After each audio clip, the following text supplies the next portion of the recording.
Now, we all know about that Kingdom Hearts 4 leak that happened the other day with the NVIDIA database, and that for sure got people talking. It turns out NVIDIA went and kind of passed it off as kind of like a placeholder name for potential spots. I mean, I guess it makes sense because Bayonetta 3 was on that list, and we know that game was lost to the Twilight Zone forever. But even so, whether Kingdom Hearts 4 is really coming so soon or not, it inspired me to talk about it. And just one thing I want for Kingdom Hearts 4, and this one edition I believe can truly give Kingdom Hearts 4 the potential to be the greatest Kingdom Hearts game ever released, especially on top of the heap of story it has to cover as well. And I want you guys to get on this in the comments too. Now, for that one implementation, I believe to make Kingdom Hearts 4 stand out, clear and above the rest, really breaking the formula, is not just adding one or a few, but making every single world visited in Kingdom Hearts 4 related to other Square titles and properties. I'm talking every last world, and I have good reason. I know people talk about this before, but I want to give my own thoughts on it. Think about Quadratum and the state of the reflecting realities as we know it right now. We have reality,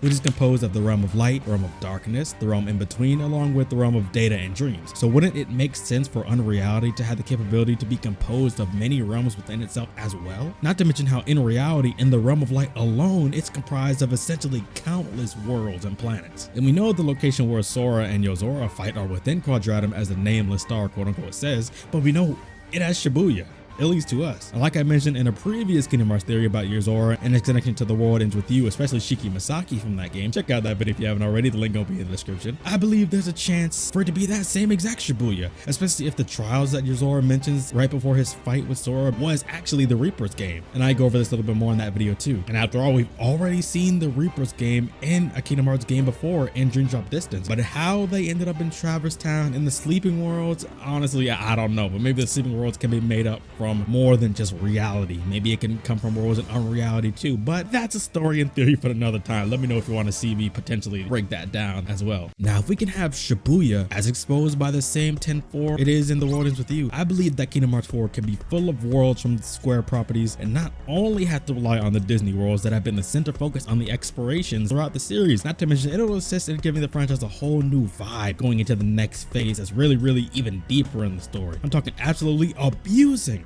the Square Enix connection. I'm talking Dragon Quest worlds, most likely the land of Ardrea from 11S due to it being the newest title, Final Fantasy worlds, and instead of just characters, maybe they could finally jump into Midgar or even more different Eos from 15 and get involved in the divisions of the 4 nations. Maybe make a near world that governs the eras of both Replicant and Automata, depending on if you go across to these worlds more than one time around like you do in Kingdom Hearts 2. There's so many things at your disposal here. There's no way you can tell me that you can get Sora going to all these Disney worlds, Cinderella, Princess Aurora, catching bodies, and they can't let this man join up with Lara Croft from Tomb Raider? Ain't no way. You're telling me that they couldn't give Chrono Trigger some more special treatment and make a world or even a mini world, kind of like how Tron or the Winnie the Pooh world is, just for him to be with Chrono and the gang and maybe give Sora advice on dealing with time-based shenanigans? The possibilities are just so endless, man. And this truly can give the franchise a breath of fresh air on the gameplay side of things. It's in turn also affecting the tone outside of the main story beats. Because outside of the main story beats in Kingdom Hearts, when you go into those worlds, although those worlds have applications in the main story